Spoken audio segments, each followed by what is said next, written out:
في 2017 لعبة صغيرة سميتها مريم خلت الانترنت كامل يسول سؤال واحد: كيفاش لعبة كتعرف عليك؟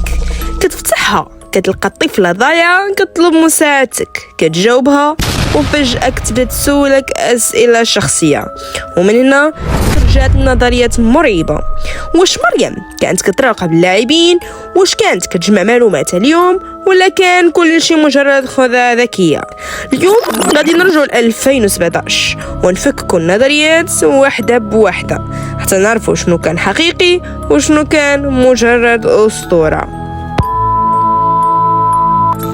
مرحبا بكم في ملوكة ستوريز. هنا ما كنحكيوش القصه غير باش نخوفوك، كنحاولوا نقلبوا على شنو معروف، شنو مشكوك فيه وشنو مجرد اشاعه.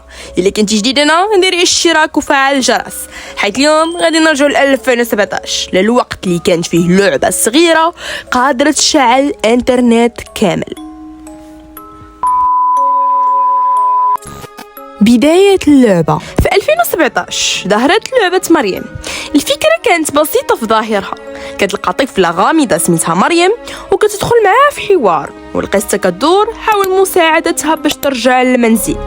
ولكن اللعبة ما اعتمدتش فقط على الوحوش ولا المطاردات، اعتمدت على حاجة أكثر أهمية: التفاعل مع اللاعب. مريم كتسول وانت كتجاوب، كل جواب كيزيد خطوة جديدة في الحوار.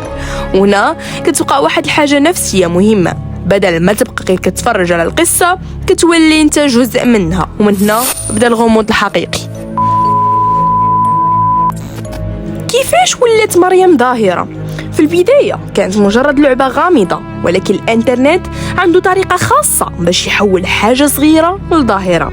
شخص لعبها حكى عليها، شخص آخر جربها، ومن بعد بدأت تظهر منشورات وفيديوهات كتتكلم على شيء أكثر إثارة: مريم كتعرف معلومات عليك. وهنا تبدل كل شيء.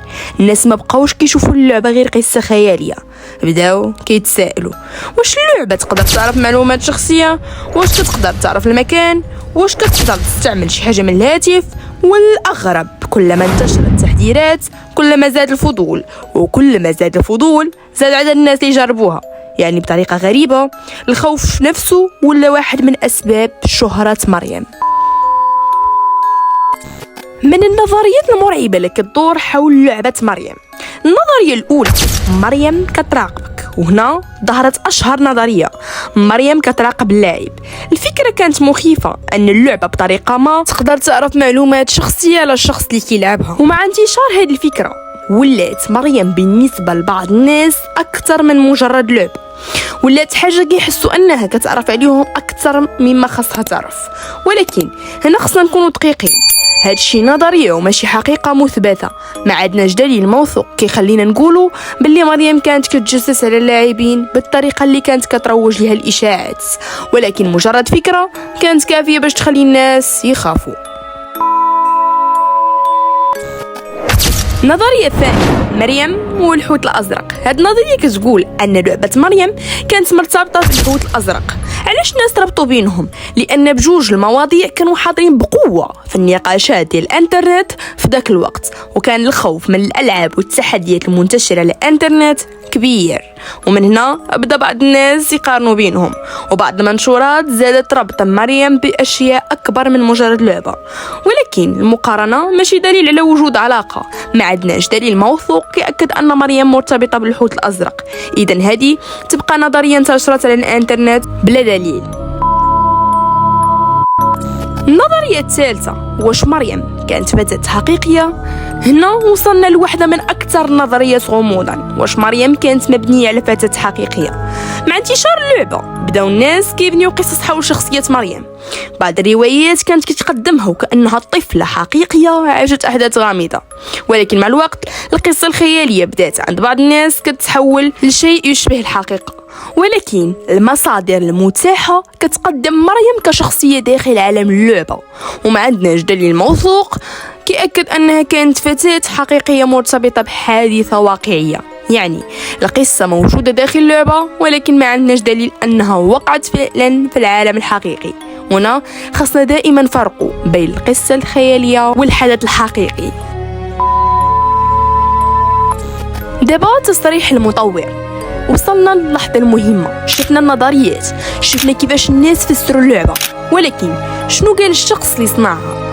مطور اللعبة تحدث وقتها عن الجدل اللي دار حول مريم، ونفى الاتهامات المتعلقة بالتجسس واختراق خصوصية المستخدمين، وشرح أن اللعبة كتعتمد على التفاعل وعلى ما يمكن وصفه بالهندسة الاجتماعية وطريقة بناء الحوار. وهنا كتولي الصورة مختلفة، لأن اللعبة ما كانتش محتاجة تعرف كل شيء ليك باش تعطيك إحساس بأنك عارفها، يكفي أنها تسولك سؤال، تستعمل جوابك وترجع تكمل الحوار بطريقة مناسبة. والعقل ديالك كيبدا يقول لحظة كيفاش عرفت هاد الشيء، وهنا كيبدا الرعب. الحقيقة اللي ضاعت وسط الإشاعات. دابا إلا جمعنا كل شيء شنو عرفنا؟ نظرية تجسس ما عندناش دليل موثوق يثبتها، نظرية الخط الأزرق ما عندناش دليل موثوق على وجود علاقة، نظرية الفتاة الحقيقية ما عندناش دليل موثوق عليها. أما تفسير التفاعل وطريقة الحوار فهو التفسير اللي تحدث عليه مطور اللعبة. هنا كنوصلوا لأغرب جزء في القصة. مريم كانت لعبة داخل الهاتف، ولكن الأسطورة الحقيقية كانت كتعيش خارج هاتف، كانت في الفيديوهات والتعليقات في المنشورات، وفي كل شخص كيحكي عليها بطريقة مختلفة. وفي الأخير كنستنتجوا باللي مريم ما كانش مجرد لعبة، كانت ظاهرة على الانترنت. ودابا سؤالي ليك، إلا فتحتي مريم لأول مرة وسولاتك سؤال شخصي، واش غادي تجاوبها ولا غادي تسد اللعبة مباشرة؟ كتب لي جوابك في التعليقات. وإلا كنتي كتفرج حتى لهنا فانت ماشي مجرد مشاهد، انت جزء من عائلة ملوكة ستوريز. دير الاشتراك وفعل الجرس وخلي هذا الفيديو يوصل شي واحد كان كيسمع على مريم في 2017، ماشي غير باش يشوف القصة ولكن باش يعرف الفرق بين شنو وقع فعلا وشنو بناه الانترنت من حولها. واذا عجبك هذا النوع ديال القصص شارك الفيديو مع اصحابك اللي كيحبوا الاسرار والالعاب الغامضة، حيت في هذه القناة الحقيقة احيانا كتكون اغرب من الخيال. كانت معكم ملوكة ستوريز، باي باي.